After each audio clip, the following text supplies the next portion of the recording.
So hi guys, welcome to my YouTube channel. Guys, आज की इस वीडियो में हम बात करेंगे क्लास 10th सामाजिक विज्ञान यानी सोशल साइंस, जिसे आप एसएसटी कहते हो, 2023 का सबसे महत्वपूर्ण जो वायरल प्रश्न है उसके बारे में बात करेंगे। ठीक है, और ये प्रश्न 101% आपके बोर्ड एग्जाम में पूछा ही जाएगा। ठीक है, यही प्रश्न आपके बोर्ड एग्जाम में आएगा।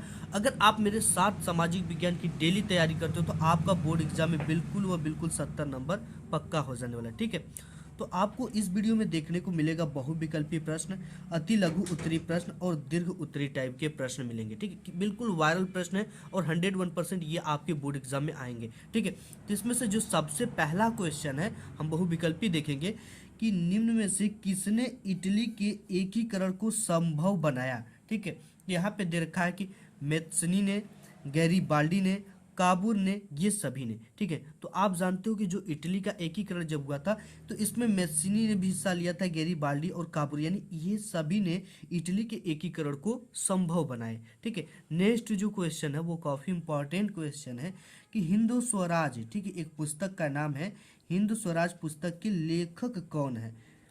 हिंद स्वराज पुस्तक के लेखक कौन है, दे रखा है आपका सरदार पटेल, चंद्रशेखर आजाद, भगत सिंह, महात्मा गांधी। तो देखो, जो हिंद स्वराज पुस्तक था उसको आपके लिखे थे महात्मा गांधी जी ने। ठीक है, इसके बाद जो नेक्स्ट क्वेश्चन है वह है आपका कि वंदे मातरम, ठीक है, ये क्या है, वंदे मातरम गीत के रचयिता कौन है।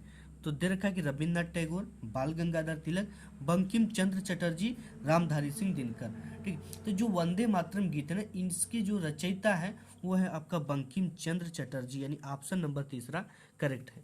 इसके बाद नेक्स्ट जो क्वेश्चन, इंपॉर्टेंट क्वेश्चन है कि हमारे देश में वनों के लिए कितने वांछित क्षेत्र हैं। ठीक है, यानी कि सरकार द्वारा ये निश्चित कर दिया कि इन क्षेत्रों पर केवल वन लगेंगे और कुछ नहीं लग सकते।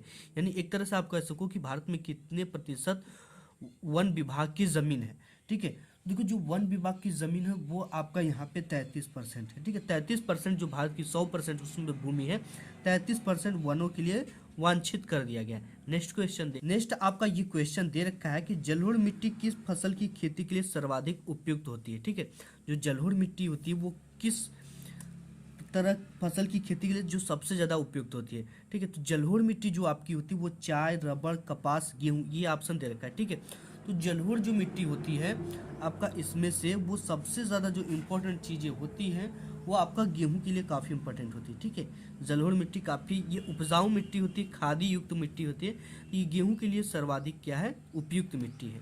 इसके बाद है निम्न में से कौन सा व्यक्तिगत संसाधन नहीं है, बगान, चरागाह, भूमि, खनिज संसाधन। ठीक है, तो देखो, इसमें आपका ये बगान तो व्यक्तिगत संसाधन है, चरागाह भी किसी का हो सकता है, भूमि भी किसी का आप खरीद सकते हैं, लेकिन जो खनिज संसाधन ये व्यक्तिगत संसाधन नहीं है, मतलब कि ये जो चीज़ें हैं वो सरकार के कब्जे में है।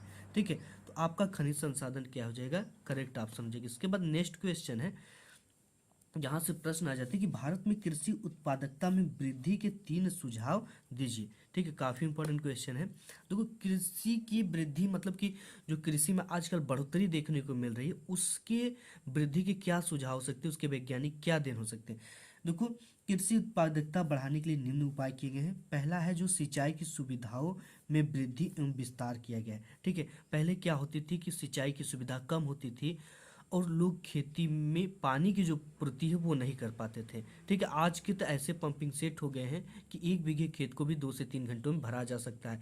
मतलब आधुनिक चीज़ें आ रही हैं जो कि तेल भी कम पी रहे हैं और ज़्यादा से ज़्यादा काम भी कर रहे हैं। ठीक है, इन सब चीज़ों को आपको सुनना इसलिए ज़रूरी है क्योंकि आपको ये जो क्वेश्चन आएगा बोर्ड एग्जाम में 3 नंबर के भी आते हैं, 6 नंबर के भी आते हैं, तो आप सुने रहोगे ना तो ये सब चीज़ें लिख पाओगे। तो इस तरह से उपकरण जो है सस्ते हो गए, आपके सस्ते भी मिलने लगे, उपयुक्त भी मिलने लगे और काम भी अच्छा करने लगे। ठीक है, तो सिंचाई की सुविधाओं में वृद्धि एवं विस्तार, नहरों का भी विस्तार किया गया, नालियों का भी निर्माण किया गया, उन्नत बीजों उर्वरकों की व्यवस्था भी की गई है। आज के ऐसे उर्वरक आ रहे हैं खादारी, जिससे खाद पर्याप्त मात्रा में बनाए, जिससे किसानों को कोई भी परेशानी का सामना ना करना पड़े, और वो क्या करें, उन्नत प्रकार के बीज, हाइब्रिड बीज आ रहे हैं जिसको कि कम समय में अधिक उत्पादन प्राप्त और रोग रहित हो। ठीक है, ज़्यादा रोग भी लगने की संभावना न, यानी आप इस तरह से कह सकते हो उसकी प्रतिरोधक क्षमता ज़्यादा होती है। और साख सुविधाओं का आपका क्या है, विस्तार है। ठीक है, साख सुविधाओं का ये गलत है, साख सुविधाओं का आज की डेट में विस्तार कर दिया गया है कि मतलब कि जैसे आपको स्प्रे छिड़कना है तो स्प्रे वाली मशीन पहले हाथ से चलती थी, अब वो बैटरी से चलने लगी है, ठीक है, जिससे कि किसान को सुविधा हो गई है। इस वजह से वो ज़्यादा से कम समय में ज़्यादा से ज़्यादा दवा को अपने खेतों में छिड़क देता है। इसके बाद कृषि शिक्षा का भी प्रसार आजकल बहुत टेलीविज़न ऐसे ऐसे हैं चैनल कुछ कि जिस पे केवल और केवल कृषि की जानकारी प्रोवाइड किया जाता है। जो भारत सरकार भी कई चैनल है जिस पे कृषि शिक्षा का प्रसार किया जाता है कि किसानों को बीज कैसे लेना चाहिए, कहाँ से लेना चाहिए, किस तरह के बीज को उपयोग करना चाहिए, कौन सा बीज उपयुक्त है, कौन से कीटनाशक अच्छे हैं।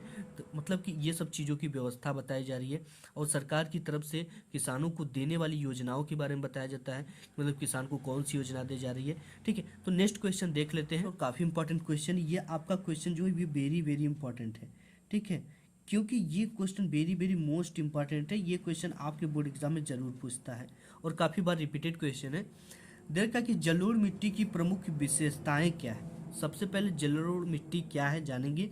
जलोढ़ मृदा मृदा जो है उसका निर्माण नदियों द्वारा होता है, अवसादों के निक्षेपण से होता है, ठीक है, यानी कि जो नदियाँ होती है वो अपने साथ उपयुक्त यानी कि काफ़ी मतलब कि खादयुक्त मिट्टी को बहाकर अपने साथ ले आती है और क्या करती है, जहाँ पानी जाता है वहाँ पे वो मिट्टी जम जाती है और वहाँ पे जलोढ़ मृदा का निर्माण हो जाता है।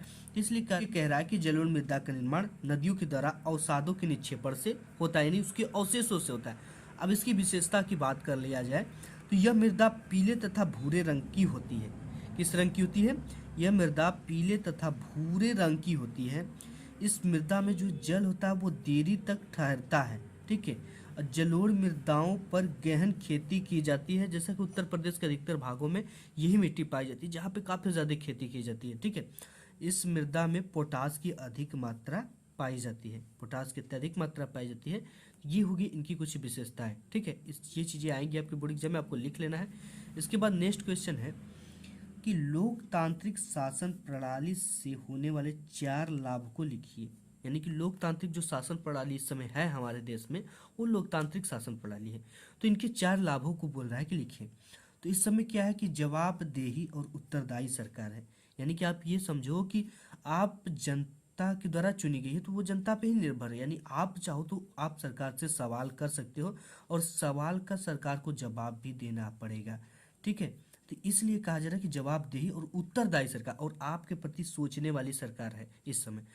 और नेक्स्ट है कि पारदर्शिता और निर्णय निर्माण वैध सरकार है, ठीक है। लोकतांत्रिक में क्या है कि पारदर्शिता यानी कि कुछ भी सरकार अपनी तरफ से छिपा नहीं सकती है, निर्णय भी लेगी और निर्माण भी कराएगी और एक वैध सरकार होनी चाहिए। और ये नेक्स्ट है कि आर्थिक वृद्धि और विकास करने वाली सरकार है, ठीक है। लोकतांत्रिक शासन प्रणाली से होने वाले यही लाभ है कि यह आर्थिक वृद्धि और विकास के लिए वैध सरकार है। तो आज की इस वीडियो में बस इतना ही, मिलेंगे एक नेक्स्ट वीडियो में, तब तक के लिए